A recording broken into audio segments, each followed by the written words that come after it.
அஸ்ஸலாமு அலைக்கும் ஃப்ரெண்ட்ஸ், எல்லாம் எப்படி இருக்கீங்க? நான் ரொம்ப நிம்மதியாக சந்தோஷமாக அந்த அல்லாவுடைய அருளில் ரொம்ப நல்லா இருக்கேன். நீங்களும் அதே மாதிரி நிம்மதியாக சந்தோஷமாக நல்லா இருக்கணும் அப்படின்னு சொல்லி எப்பயும் நான் வேண்டிக்குவேன்.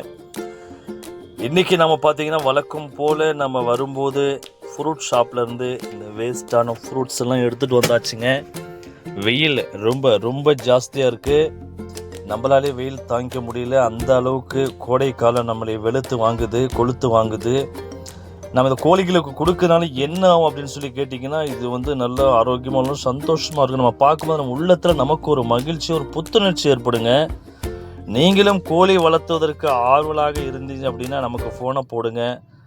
இன்ஷா அல்லாஹ் என்னால் முடிஞ்ச தகவல் எல்லாத்தையும் உங்களுக்கு நான் டெஃபினட்டாக நான் சொல்கிறேன். நீங்களும் அதுக்கு ரொம்ப பிரயோஜனப்படுவீங்க. நீங்களும் கோழிகளை வளர்த்தலாம். சின்ன இடம் இருந்தால் போதும். இதுக்காக பெரிய இடமோ, பெரிய ஷெட்டோ, பெரிய செலவோ, பெரிய உழைப்போ எதுவும் தேவையில்லை. இது ஒரு பார்ட் டைமாக நீங்கள் பண்ணால் போதும். நானும் அப்படி தான் பண்ணிகிட்ருக்கிறேன். முழு நேரமாக கார் ஓட்டுறேன். மீதி கிடைக்கிற கொஞ்சம் நேரத்தில் கோழிகளை அப்பப்போ அப்பால பார்த்துன்னு போயிட்டு வந்துக்கிட்டு இருக்கேன். நம்ம வரும்போதே பார்த்தீங்கன்னா அந்த ஃப்ரூட்டை எடுத்துகிட்டு வந்த மாதிரி கம்பெனி ஃபீட்டும் வாங்கிட்டு வந்தாச்சுங்க. நம்ம இந்த கம்பெனி ஃபீட்டை அரிசியில் 3ல் 1 பங்கு ஈஸ்ட்டு நம்ம கலந்து கொடுத்தோம் அப்படின்னா கோழிகளுடைய ஆரோக்கியம் ரொம்ப நல்லா இருக்குங்க.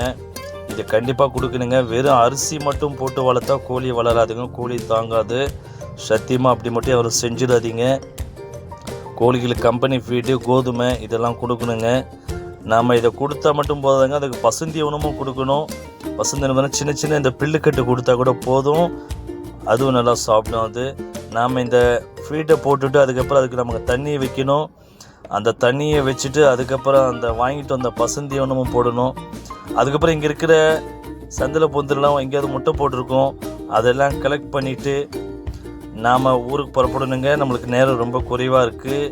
இன்றைக்கி தான் ரம்லானுடைய கடைசி நாள். இன்றைக்கி இஃப்தாருக்கு போகணும். நாம் பாருங்கள், போட்ட ஃப்ரூட் எல்லாமே கோழிகள் நல்லா சாப்பிட்டுருச்சு. நீங்களே அது கண்கூட பார்க்கலாம். அதனால் நம்பிக்கைக்காக தான் நான் போடுறது.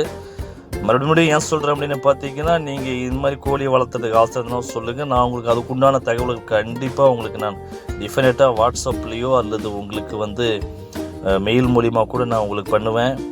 இதுக்குண்டான ஆன்டிபயோட்டிக்ஸ் கொஞ்சம் இருக்குதுங்க. அதுவும் நம்ம வீக்லி ஒன்ஸ் கொடுக்கணும். நம்ம நெக்ஸ்ட் வீக் ரம்லான் முடிஞ்சதுக்கப்புறம் பார்த்தீங்கன்னா ஆன்டிபயோட்டிக்ஸ் கோழிகளுக்கு எப்படி கொடுக்கணும்னு சொல்லி பார்க்கலாம். ஆன்டிபயோட்டிக்ஸ் எதுக்காக கொடுக்குறோம் அப்படின்னா, கோழிகளுக்கு நோய் எதிர்ப்பு சக்தி டெஃபினட்டாக வேணுங்க. அதை நம்ம கொடுக்கலாம் அப்படின்னா கோழிகளுக்கு இந்த நேரத்தில் இதுக்கு காய்ச்சல், இந்த மாதிரி கழிச்சல், இந்த மாதிரி பிரச்சனைகள் வரும். அதனால் அதை கொடுக்குறீங்க. அதை வாங்கிட்டு இந்த பில்லுக்கட்டை போட்டுட்டு நம்ம போயிட்டே இருக்கலாங்க. ஓகே ஃப்ரெண்ட்ஸ், உங்களோட பேசுகிறது ரொம்ப சந்தோஷம். நம்ம இதே போன்ற ஒரு காணொலி இன்னும் மறுபடியும் உங்களுக்கு சந்திக்கிறேன். அஸ்ஸலாமு அலைக்கும் வரஹ்மத்துல்லாஹி வபரகாத்துஹு.